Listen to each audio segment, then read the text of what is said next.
Are you struggling to bridge the gap between writing code and deploying it seamlessly? Most DevOps candidates fail their certification because they don't understand the nuances of pipeline orchestration. In this video, we will cover DevOps CI/CD pipeline certification practice questions and detailed explanations. Unlock your DevOps potential with this comprehensive CI/CD pipeline practice exam. In this video, we dive deep into 30 comprehensive practice questions covering the entire DevOps CI/CD lifecycle, from version control integration to automated blue-green deployments.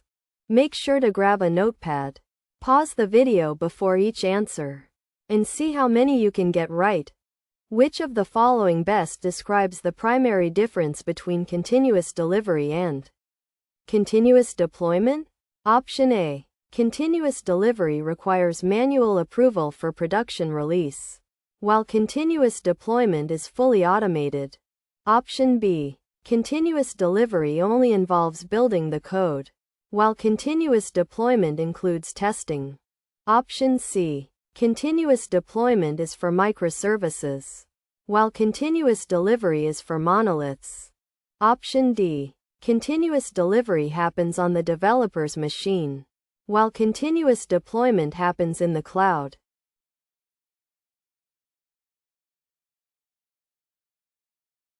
The correct answer is A. The critical distinction lies in the final step of the pipeline. In continuous delivery, CDEL, the software is always in a ready-to-release state. But a human decision, manual trigger, is required to push the code into the production environment.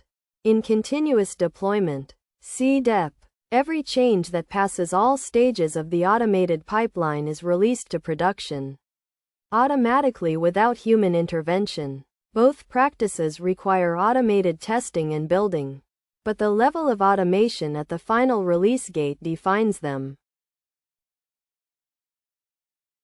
A team wants to implement a deployment strategy where they route 10% of traffic to a new version of the application to monitor performance before a full rollout. What is this called? Option A. Blue-green deployment. Option B. Canary deployment. Option C. A/B testing. Option D. Recreate deployment.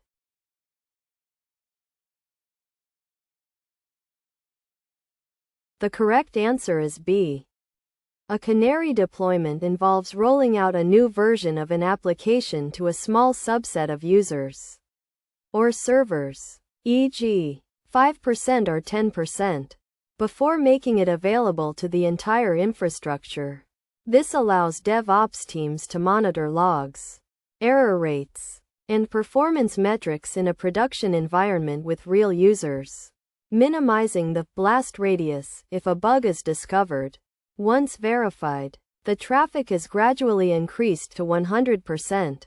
Blue-green involves two identical environments, while A/B testing is primarily for marketing feature analysis.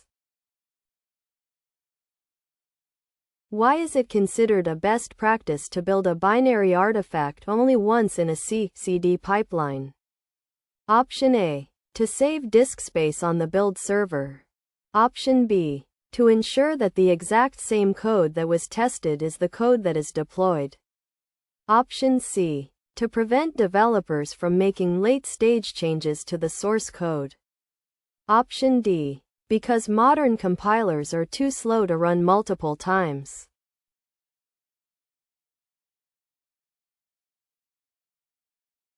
The correct answer is B. The build once principle is fundamental to CI/CD.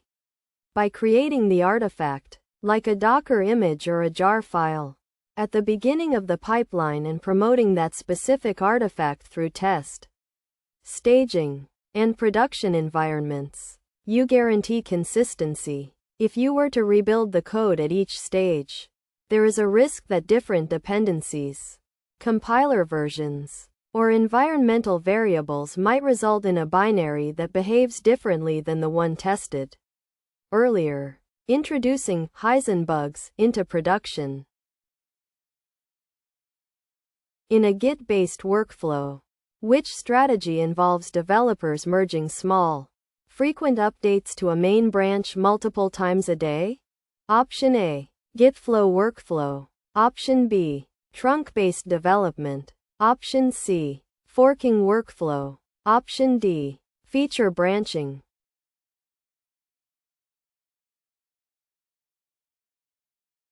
The correct answer is B.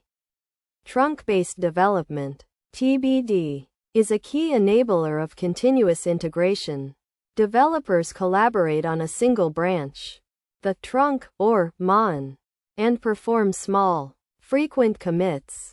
This reduces the complexity of merge hell associated with long-lived feature branches and ensures the codebase is always in a releasable state. It contrasts with Gitflow, which uses multiple long-lived branches for features, releases, and hotfixes, often slowing down the CI/CD velocity. Where is the most appropriate place to integrate static application security testing? SAST, in a CI/CD pipeline? Option A, after the application is deployed to production. Option B, during the build or commit phase, before the artifact is created. Option C, only during the manual QA phase. Option D, directly in the production database.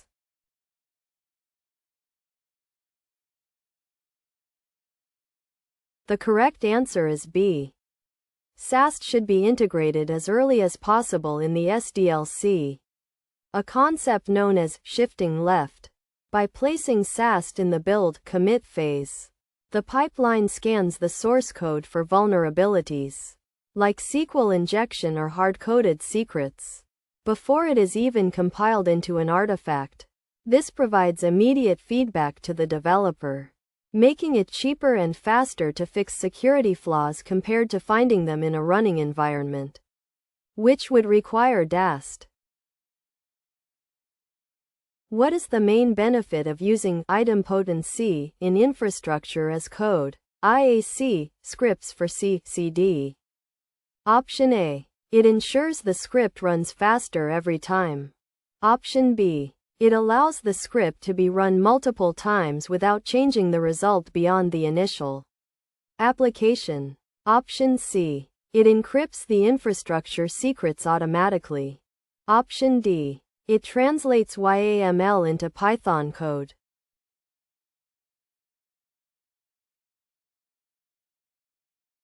The correct answer is B. Idempotency is a property where an operation can be applied multiple times without changing the result beyond the initial application. In CI/CD, this is vital because if a pipeline fails halfway through an infrastructure deployment and is rerun, the IAC tool, like Terraform or Ansible, should recognize what is already built and only apply the necessary changes. This prevents duplicate resources and inconsistent environment states. When using Jenkins, which file is typically used to define the pipeline stages, steps, and agents in a declarative format? Option A, config.xml. Option B, build, Gradle. Option C, Jenkins file. Option D, pipeline, YAML.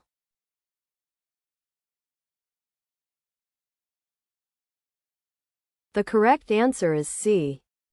The Jenkins file is a text file that contains the definition of a Jenkins pipeline and is checked into source control. This allows the pipeline to be versioned and reviewed just like the application code. It supports both scripted and declarative syntax, with declarative being the more modern, structured approach that uses sections like pipeline, agent, stages, and steps. Which type of test focuses on verifying that individual components or functions of the code work in isolation? Option A, integration testing. Option B, regression testing. Option C, unit testing. Option D, smoke testing.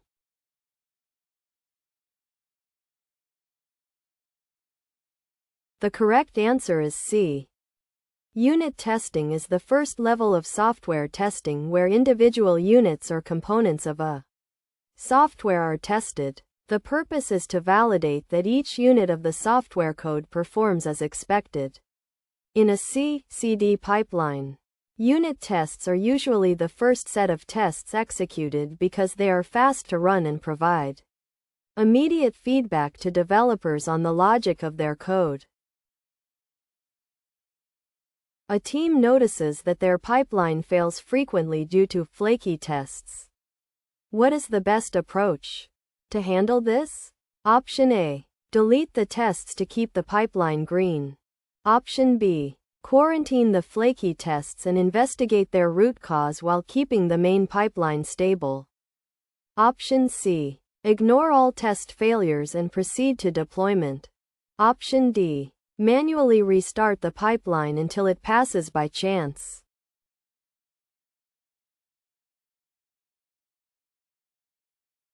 The correct answer is B. Flaky tests. Tests that non-deterministically pass or fail with the same code erode trust in the CI/CD pipeline. The best practice is to quarantine them.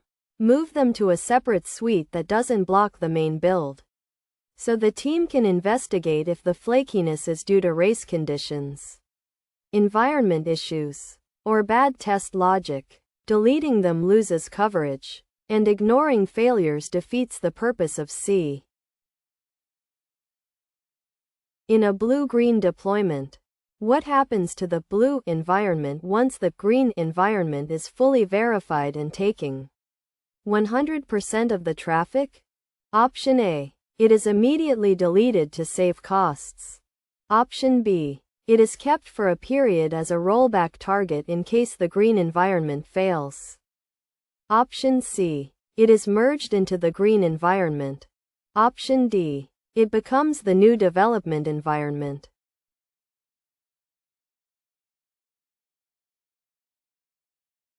The correct answer is B.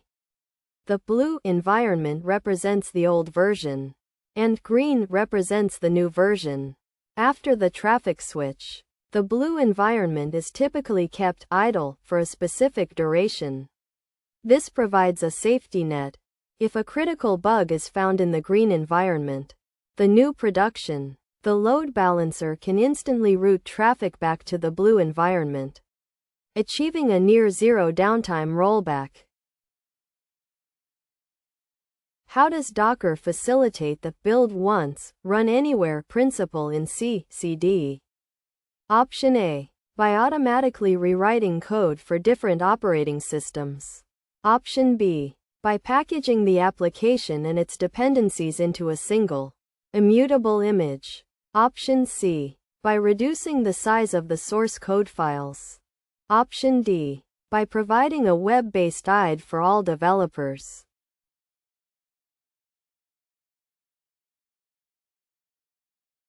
The correct answer is B. Docker allows developers to package an application with all of its requirements, libraries, dependencies, configurations, into a container image. Because this image is immutable, the exact same artifact that was built on a developer's machine can be pulled and run in QA, staging, and production without worrying about "it works on my machine" issues caused by varying OS configurations or missing libraries. What is the purpose of secrets management in a CI/CD pipeline? Option A. To keep the source code hidden from competitors. Option B. To securely store and inject API keys, passwords, and certificates into the pipeline without hardcoding them. Option C. To prevent developers from seeing the pipeline logs. Option D. To encrypt the Docker images stored in the registry.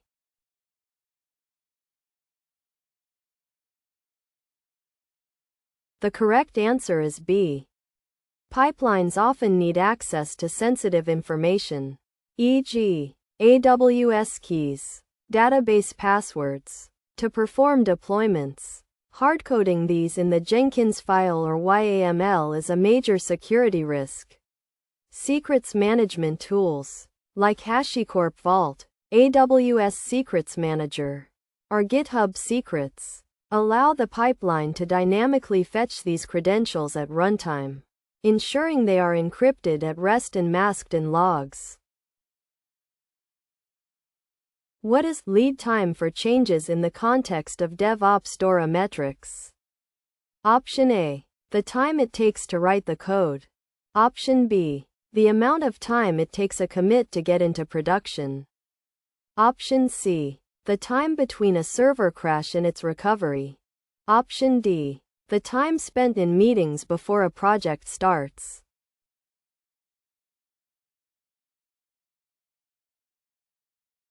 The correct answer is B. Lead time for changes is one of the 4 key DORA metrics used to measure DevOps performance. It measures the velocity of the pipeline by calculating the time from when a developer commits code to the repository to when that code is successfully running in production. Low lead times indicate a highly efficient, automated, and mature CI/CD process. Which component in GitHub Actions is responsible for executing the commands defined in a workflow? Option A. The trigger. Option B. The runner. Option C. The repository. Option D. The webhook.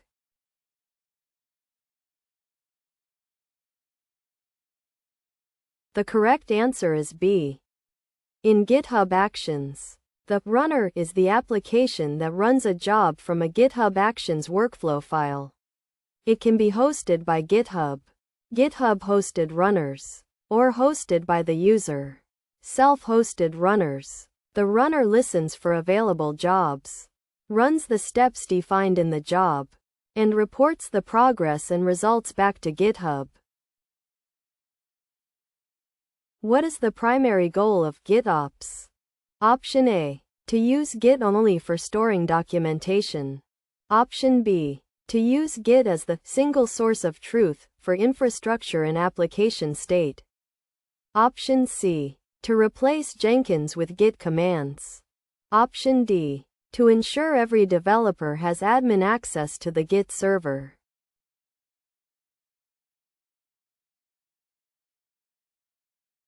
The correct answer is B. GitOps is an operational framework that takes DevOps best practices used for application development, version control, collaboration, compliance, and applies them to infrastructure automation. In GitOps, the desired state of the system is stored in Git. A controller, like Argo CD or Flux, constantly compares the actual state of the cluster with the Git state and automatically synchronizes them if they diverge. Which test type ensures that a recent code change hasn't broken existing functionality? Option A. Unit test. Option B. Regression test. Option C. Performance test. Option D. Acceptance test.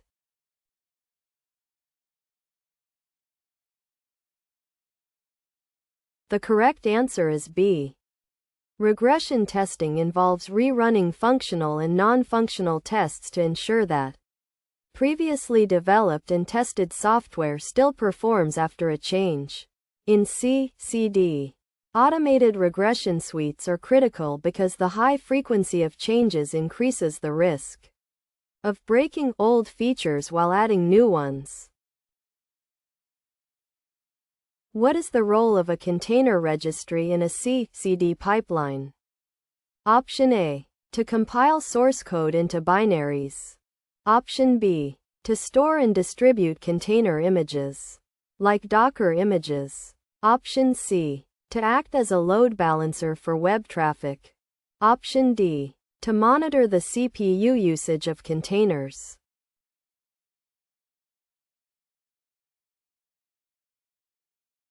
The correct answer is B. A container registry, e.g., Docker Hub, Amazon ECR, JFrog Artifactory, acts as a centralized repository for storing container images.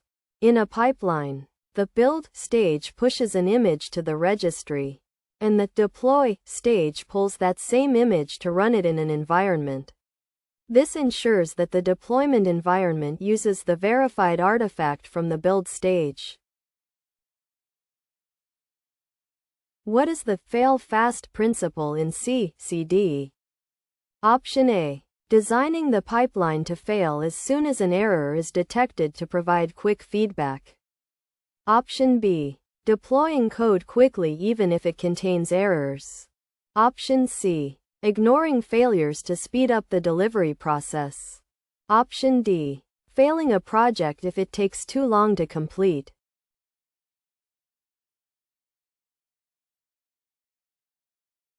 The correct answer is A. The fail fast principle suggests that the pipeline should stop immediately when a failure is detected, e.g., a linting error or a failed unit test. By stopping early, the pipeline saves computational resources and, more importantly, gives the developer immediate feedback so they can fix the issue while the context of the code is still fresh in their mind. In Kubernetes, which resource is commonly updated by a C/CD pipeline to trigger a rolling update of an application? Option A, the pod. Option B, the deployment. Option C, the namespace. Option D, the node.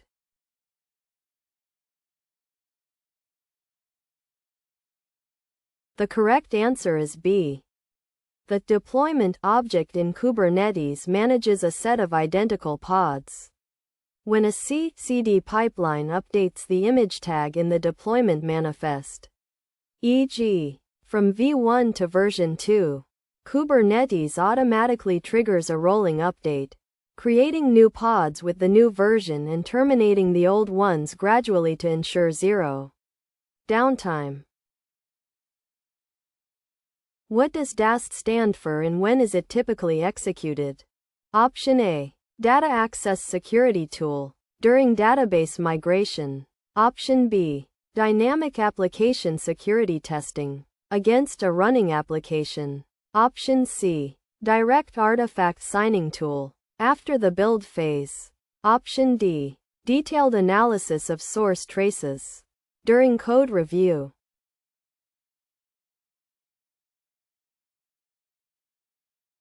The correct answer is B. DAST, Dynamic Application Security Testing, is a black box testing methodology that examines the application from the outside while it is running. It looks for vulnerabilities such as cross-site scripting, XSS, and injection flaws by simulating attacks.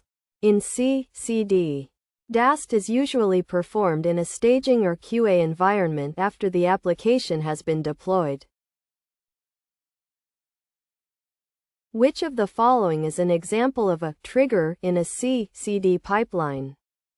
Option A. A Slack notification sent to the team. Option B. A developer pushing code to the MAN branch. Option C. A Docker image being deleted. Option D. A manager approving a budget.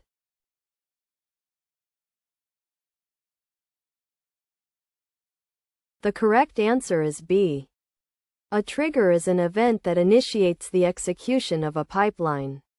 The most common trigger in DevOps is a code push or a pull request to a version control system, VCS, like GitHub or GitLab. Other triggers include scheduled times, cron jobs, or manual executions. In a microservices architecture, why is consumer-driven contract testing important for C/CD? Option A. It ensures that changes in a provider service don't break the services that depend on it. Option B. It helps in monitoring the user traffic on the front end. Option C. It is a requirement for SOC 2 compliance.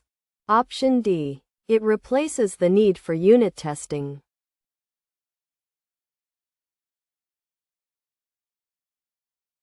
The correct answer is A. In microservices, services often communicate via APIs. If service A, provider, changes its API format, it might break service B, consumer. Contract testing defines an agreement, contract, between them. If a change in the provider service violates this contract, the C pipeline fails, preventing a breaking change from reaching production. How does parallelization improve C/CD pipeline efficiency? Option A. By running multiple stages or tests simultaneously to reduce total execution time. Option B. By ensuring only one developer can commit at a time. Option C. By making the code more complex and harder to read. Option D. By requiring fewer servers to run the pipeline.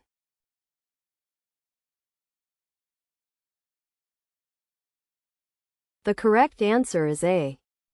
Parallelization allows independent tasks, like running unit tests and linting, or running tests across different browser suites, to execute at the same time on different runners, nodes. This significantly reduces the total wall clock time of the pipeline, enabling faster feedback loops for the engineering team. What is a dark launch in C/CD? Option A. Deploying code at night when no one is using the system. Option B. Releasing a feature to production but keeping it hidden from users using feature flags. Option C. A deployment that fails silently. Option D. Deleting the old version of the app before the new one is ready.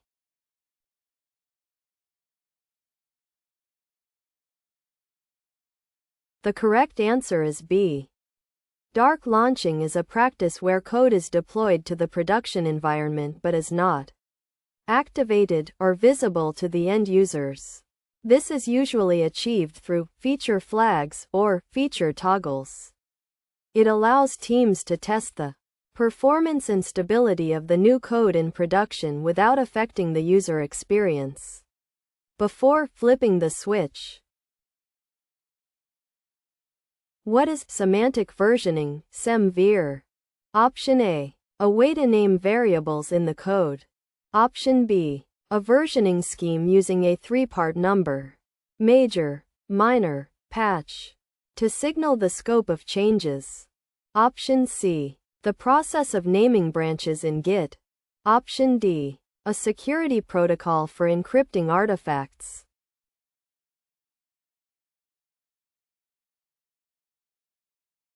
The correct answer is B. Semantic versioning, SEM-ver, uses a XYZ format, major, minor, patch. A major increment indicates breaking changes. Minor indicates new features that are backward compatible, and patch indicates backward compatible bug fixes. This is crucial in C/CD for managing dependencies and ensuring that automated updates don't break the system. Which of the following tools is primarily known as an open-source automation server for building C/CD pipelines? Option A. Terraform. Option B. Jenkins. Option C. Docker. Option D. Kubernetes.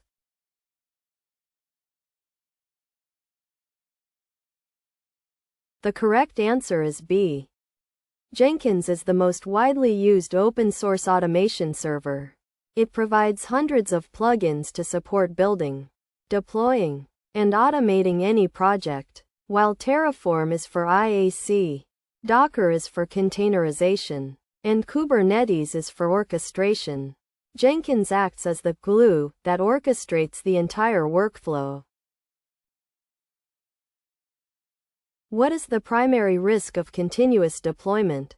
Option A. It makes the development process too slow. Option B. Automated bugs can reach production immediately if testing is not comprehensive. Option C. It requires developers to work on weekends.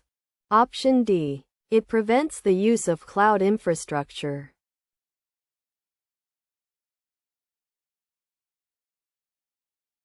The correct answer is B.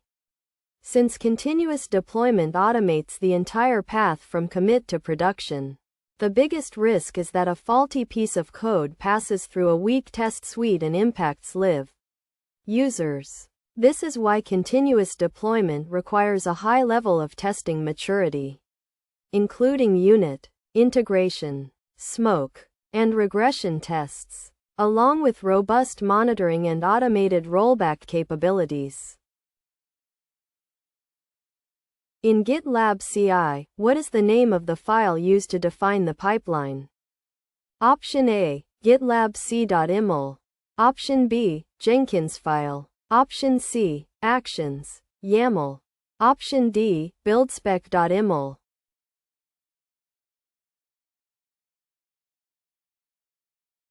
The correct answer is A.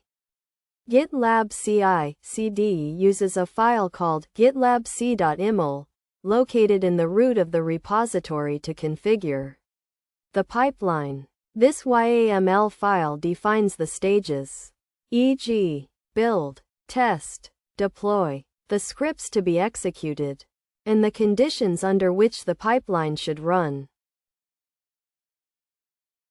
What is software composition analysis, SCA? Option A, checking the style of the code. Option B, identifying vulnerabilities in third-party open-source libraries and dependencies. Option C, measuring the performance of the CPU. Option D, analyzing the cost of the cloud infrastructure.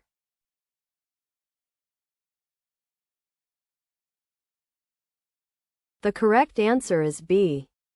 Most modern applications are composed of 60 to 80% open source code.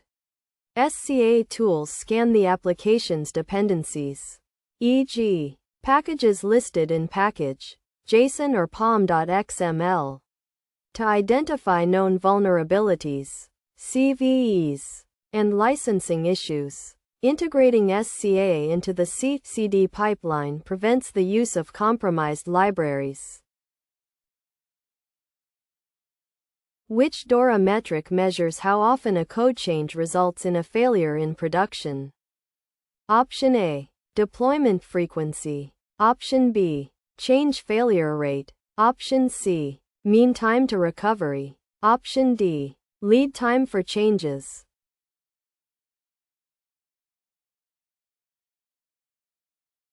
The correct answer is B. The change failure rate, CFR, is the percentage of deployments that cause a failure in production, e.g., service outage, bug requiring a hotfix. A high CFR suggests issues with testing or the CI/CD process, while a low CFR indicates a stable and reliable release pipeline. That concludes our 30-question deep dive into DevOps CI/CD pipelines. How many did you get right? Let us know your score in the comments. If you found this helpful, hit the like button and subscribe for more DevOps certification content. Don't forget to check the link in the description for the full practice exam and study materials. For the full 500+ question bank and detailed study guides, check the link in the description below.